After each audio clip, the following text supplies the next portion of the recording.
খুলনা, যশোর ও সাতক্ষীরা জেলার সংযোগস্থল চুকনগর বাজার। এ বাজারের প্রবেশ সড়ক যতীন কাশিম সড়ক। আগে খুলনা সাতক্ষীরা যাওয়ার ক্ষেত্রে সড়কটি ব্যবহার হতো।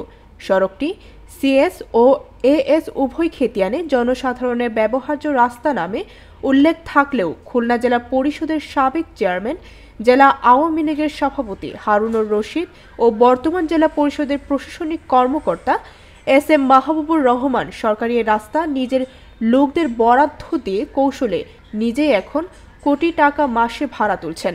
এই যে জেলা পরিষদের চেয়ারম্যান হারুনুর রশিদ আর জেলা পরিষদের ওই যে প্রশাসনিক কর্মকর্তা মাহবুবুর রহমান, এরাই মিলে আর কি এই যে অবৈধভাবে এই ঘরটা বানায়, রাস্তার পরে এই যে ঘর বানায়, এই যে ধরেন 10 লাখ 15 লাখ টাকা করে নিয়ে বিক্রি করে দিচ্ছে।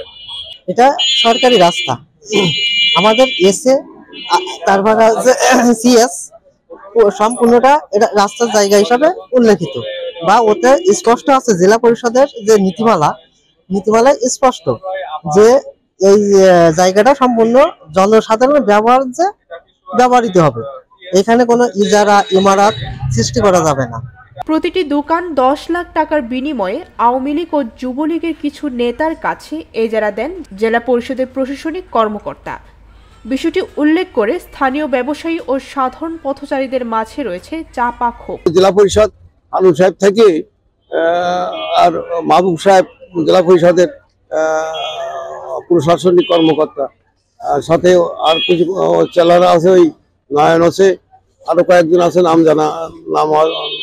না জানা, তারা থেকে এখানে বরাদ্দ দিয়ে এক একটা ঘরের পিছনে ওরা নিচে 15 থেকে 18-20 লাখ টাকা করে নিয়ে তাই বরাদ্দ দিয়েছে, অথচ এদের কোনো সেই মর্মে কোনো কাগজপাতি এদেরকে দিইনি। যানজট সবসময় লেগে থাকে এবং অনেক সময় সড়ক দুর্ঘটনা ঘটে। বহুবার এইভাবে মানে সমস্যা জনগণের মধ্যে রয়েছে। এখন নেই, মানে আমরা তো চেষ্টা করি যাতে রাস্তাটা আবার প্রশস্ত হয়। প্রতিনিয়তই আমরা এই যানজট ফেস করতে হয়। আর ওই ব্রিজটা সংকীর্ণ, একে তো ওই ব্রিজটা সংকীর্ণ, আর আরেকটা বিষয় হচ্ছে যে এইখানে কোনো ফুটপাত নেই, মানুষের যাওয়া আসার কোনো পরিস্থিতি ভালো না। সরকারি রাস্তা ক্রয়কারী আওয়ামী লীগ যুবলীগের কোনো নেতাকে না পাওয়া গেলেও যে সকল ব্যবসায়ীরা ব্যবসা করছেন তাদের দাবি ভিন্ন। কত টাকা দিতে হয়েছে আপনাদের? 10 লাখ টাকা দিতে হয়েছে। 10 লাখ টাকা। এখন তো মনে করেন এই সরকার এসে তো এটা ভেঙে দিতে চাচ্ছে, কারণ এটা তো ফুটপাতের জায়গা, তখন এই টাকাগুলো কে দেবে আপনাদের? টাকা তো ডকুমেন্ট কেউ নাই আর কি, টাকা কে পাওয়া যাবে না। এই ফুটপাত না জেলা পরিষদ টাকা মাধ্যমে আছে, বিল লোক এসে, এখন তো ডকুমেন্ট নাই, টাকা পাওয়া যাবে না, কিন্তু জায়গা থাকলে আমরা ব্যবসা করতে পারবো। টাকাগুলো কাদের দিছিলেন? টাকার মাধ্যম যারা ছিল এখানে তাহলে তো কারা একটু যদি বলতেন।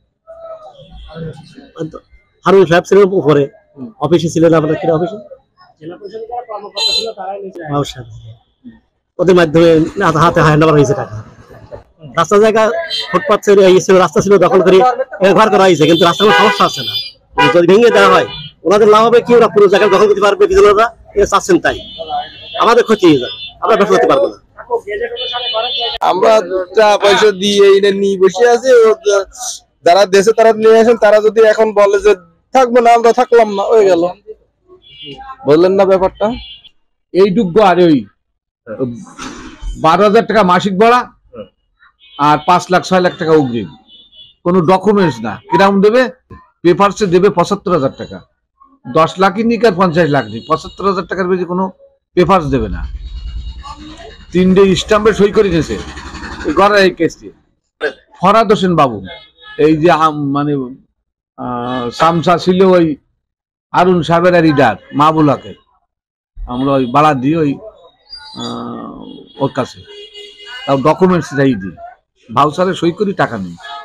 জেলা পরিষদের প্রধান নির্বাহী কর্মকর্তা সদ্য যোগদান করায় বিষয়টি যাচাই বাছাই করে সত্যতা পেলে ব্যবস্থা গ্রহণ করবেন বলে জানান। আসলে বিগত এই মাসের 5 তারিখে এখানে যোগদান করেছি। যোগদান করার পরেই আপনাদেরই মাধ্যমে আমার কাছে বিষয়টি উঠেছে। আসলে বিষয়টা নিয়ে আমি এখনো স্পট ভিজিট করা সম্ভব হয়নি। যতটুকু জেনেছি এই বিষয়টা নিয়ে আদালতে একটি মামলা চলমান রয়েছে। আমরা আদালতে মামলা বিষয়ে আমাদের করণীয় বিষয়ে আমরা পদক্ষেপ গ্রহণ করছি। আর এই বিষয়ে যে আপনি আরো কিছু বিষয় বললেন, অর্থের বিষয়টা, এই বিষয়টা যদি কোনো সত্যতা থেকে থাকে আমি যাচাই করব, যাচাই করে সত্যতা পেলে নিশ্চয়ই এ বিষয়ে আইনানুগ ব্যবস্থা গ্রহণ করব। দ্রুতই সরকারি রাস্তা অবমুক্ত করে সেখানে চলাচলের ব্যবস্থা করে এই সকল অসাধু সরকারি কর্মকর্তাদের দৃষ্টান্তমূলক শাস্তি প্রদান করা হবে, এমনটাই প্রত্যাশা স্থানীয় ব্যবসায়ী ও খুলনাবাসীর। বৃষ্টি দাজেল, ভোরের পাতা।